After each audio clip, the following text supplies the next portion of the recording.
Hey YouTube, Hassan here again with another film review for you. Today I'll be reviewing the third installment of the Spider-Man series. Today I'll be reviewing Spider-Man 3. Let's begin. Spider-Man 3 begins with Peter watching Mary Jane in the theatre, but finds out that Harry's there as well. And then at the end of the show they're arguing thing.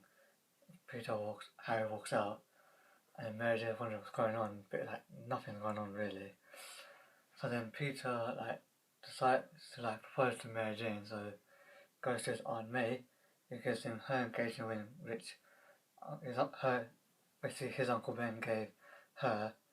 So what happens is he's about to go, then the Green Goblin attacks him. He finds out the Green Goblin is Harry, and Harry still hates him, so they fight, and then Harry loses memory. Things like Peter's to his friend, which is an irony, which is still Peter still thinks Harry's his friend anyway, no matter what. So then what happens is they go back to Harry's house, and then Harry doesn't understand how is he able to do a gymnastic move. So then what happens is, as well, at the same time, there's this guy who's a thief. His name's Marco, who has a wife and a sick daughter. So he goes on a run, and then he goes to this sand pit thing and gets himself as audience we think he's killed, but it's not. So then what happens is he attacks. So Peter as Spider-Man goes and attacks him, and then fights him, shall I say, and then but then just about wins. So then he basically goes and cause arguing with Mary Jane, because what happened was Peter saved Gwen Stacy, who just happens to be the police commissioner's daughter. They had this upside down kiss because of that, which is what happened in the first film with Spider-Man kissing Mary Jane because of that. So then what happens is now Peter meets, as this symbiote goes in him, and then changes his personality.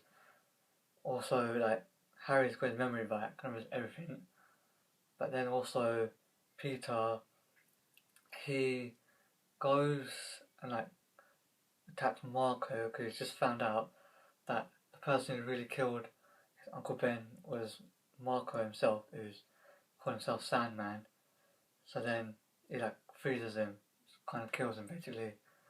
So then what happens is Peter then comes all cocky, thinks he's a ladies' man, and comes stubborn and everything. So also there's a new guy at the Daily Bugle. His name's Eddie Brock. Takes a fake photo of Spider-Man. Peter gets angry and then basically nearly kind of kills him, kind of thing, exposes him basically.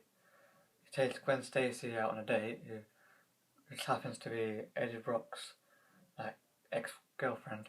Takes him to his club, which as it turns out Mary Jane works there because she's been fired from the theatre because it's not being very good or whatever. So what happens is Peter dances, and then Mary Jane and Gwen Stacy find out, and both get angry. So Peter then decides to also go to Harry, fight him, but easily beats Harry. Also having the pumpkin bomb hit Harry in the face and have half his face all burnt and gone off. So what happens is then Peter then tries to get rid of the symbiote. So it does, it finds out that it's actually the noise, the symbiote can't take the noise. So then Eddie Brock's unfortunately there, finds out Spider-Man's Peter also has a symbiote on him, and he becomes a new host for symbiote, calling himself the Venom. So Sandman's come back, and then someone attacks him and he thinks it's Spider-Man, but he says that it's not Spider-Man, it's Venom. So then they decide to work together to attack Peter, who's now gone back to in the original Spider-Man suit and saying sorry to everyone and everything. So they capture Mary Jane. Peter fights them but gets easily beaten. At the same time, the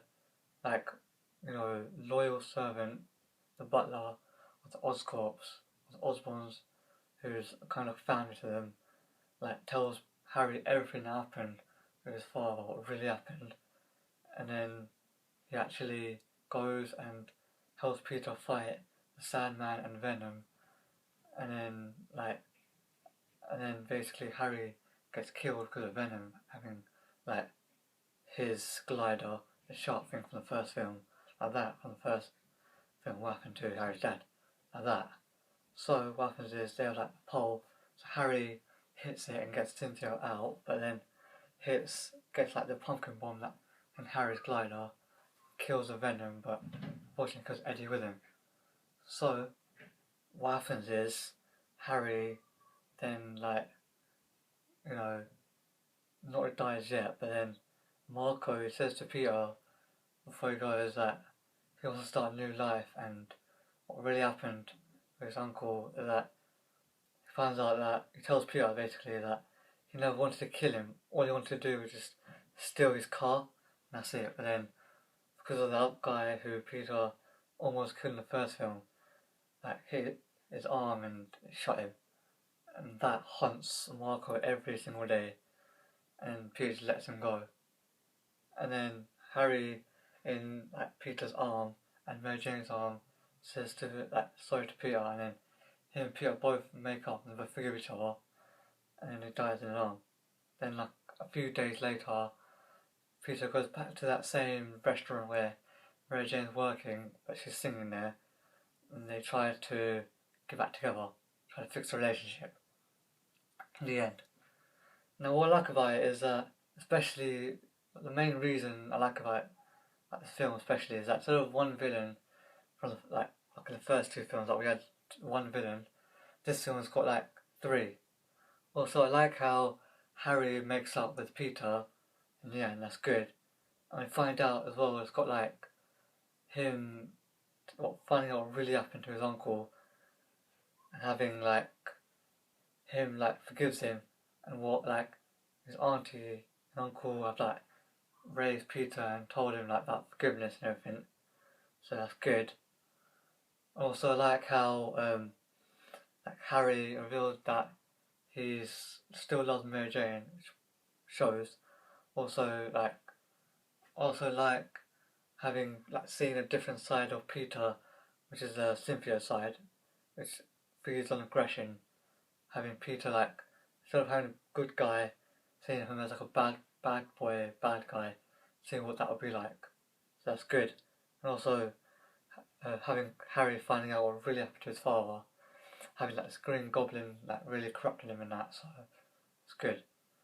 Now what I didn't really like about it was that how Marco just didn't really get much story thing. So I would love to have seen him how he became the thief, what made him become it and everything. So good to see. So that's just it really. Now for this overall review of this film, I'll give it 8 out of 10. Thank you guys for watching. Remember, leave comments below what next films I should review. Remember, tune in next week when I'll be reviewing the next installment of the Spider-Man series, which takes place 5 years, which happened 5 years after. Which is called The Amazing Spider-Man, which has got a different cast. See you guys next week. Remember, tune in. Remember, subscribe to our channel for more videos. See you guys.